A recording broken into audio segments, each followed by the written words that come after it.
So, ito tayo magluluto ng ating bupis. Ito ang ating mga kakailanganin. Ayan ang baga ng baboy at puso. At ito naman yung carrots, labanos, siling pula, siling labuyo at siling green. At syempre may sugar yan. Sibuyas, bawang. At ito yung suka na pampaasim sa ating bupis. So, ayan. Nagisa na ako dito ng sibuyas, bawang.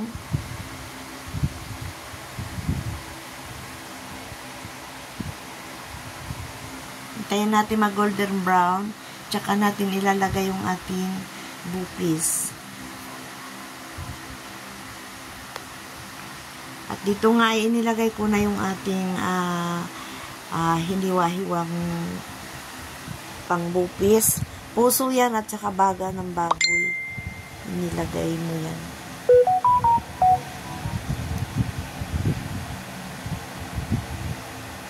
Nag-voice over ako kasi ang ingay dito sa tapat namin. So may nag-video. Okay, naglagay nga pala ako ng konting toyo. Ayan. At naglagay ako ng seasoning. Ay, gisahin lang muna natin yung ating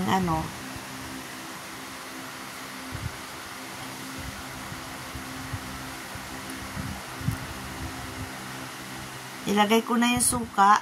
Yung suka ko yan, sukang sukang Ilocos. Galing sa La Union, sukang tubo. Kaya kung mapapansin nyo, akala nyo patis, suka yun. Suka galing La Union, suka sa tubo. Kaya kulay, siya, parang medyo kulay patis. Pero ang sarap na suka na yan, promise. Ang sarap niya ipagdinuguan, sarap niya ipagpaksiw. Dito nga pala, naglagay ako ng kaunting tubig. At inilagay ko na yung asukal. Asukal ba kayo pag kayo ay nagbubupis? Yan kasi yung kinagisnan kong lasa ng bupis. Medyo manamis-namis na maasim at maanghang. Ay, kasarap. Super sarap.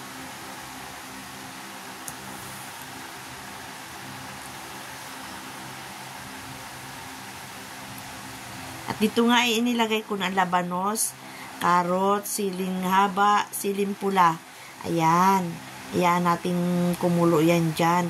Hindi ko masyado nilagyan ng siling labuyo dahil hindi mahilig sa maanghang yung aking kasama.